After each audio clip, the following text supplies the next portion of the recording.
চলতি বছরে টেস্ট খেলুড়ে দেশের মধ্যে দ্বিতীয় সর্বোচ্চ টি-20 ম্যাচ খেলেছে বাংলাদেশ। মোট ২৬ ম্যাচ ইতোমধ্যে খেলে ফেলেছে তারা, যার মধ্যে ১২টি ম্যাচ হেরেছে বাংলাদেশ দল। আর এই দায়ভার যদি মিডল অর্ডারের উপর চাপিয়ে দেওয়া হয় তাতে বরং দোষের কিছু নেই। চলতি বছরে বাংলাদেশ দল টি-20 সিরিজ হেরেছে ২টি, একটি সংযুক্ত আরব আমিরাতের বিপক্ষে, আরেকটি ঘরের মাঠে। মাঝে অবশ্য এশিয়া কাপ টি-20 ফাইনালে ওঠার সুযোগও করেছে হাতছাড়া। আর এমন পরিস্থিতির পেছনের কারণ অধিকাংশ সময় দলের মিডল অর্ডার। ২৬টি টি-20-র মধ্যে বাংলাদেশ সর্বোচ্চ ২০৫ রান একবার স্কোরবোর্ডে তুলেছে, আর সর্বনিম্ন সংগ্রহ ছিল ১০৪ রান। তবে সর্বমোট ৩,৮৬৯ রান জড়ো করেছে বাংলাদেশ এই ২৬ টি-20 ম্যাচে। দুঃখজনক হলেও সত্য, এই বিপুল রানের পেছনের কারিগর টপ অর্ডার ব্যাটাররা। আর এইটা ওইটা না, কাপড় ধোয়ার একটাই সলিউশন, চাকা অল ইন ওয়ান। ১ থেকে ৩ এই পজিশনে ব্যাট করেছেন মোট ৭ জন ব্যাটার, যাদের সম্মিলিত সংগ্রহ ১৯৫৮ রান।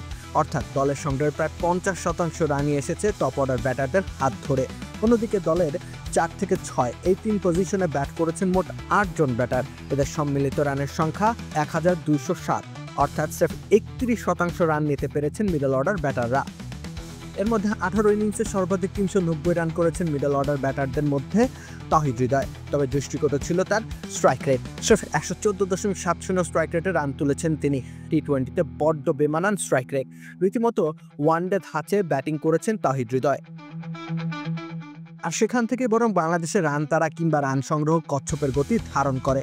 এছাড়া জাকের আলী, অনিক, শামীম হোসেন পাটোয়ারিরা প্রয়োজনের মুহূর্তেই ব্যর্থ হয়েছেন, যার ফলশ্রুতিতে এশিয়া কাপের ফাইনাল হয়েছে হাতছাড়া।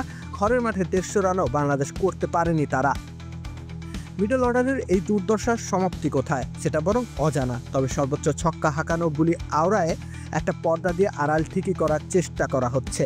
তবে এর মাঝেও যে আছে শুভঙ্করের ফাঁকি, বেশি ম্যাচ খেলার বিষয়টিও কৌশলে যে এড়িয়ে যাওয়া হচ্ছে।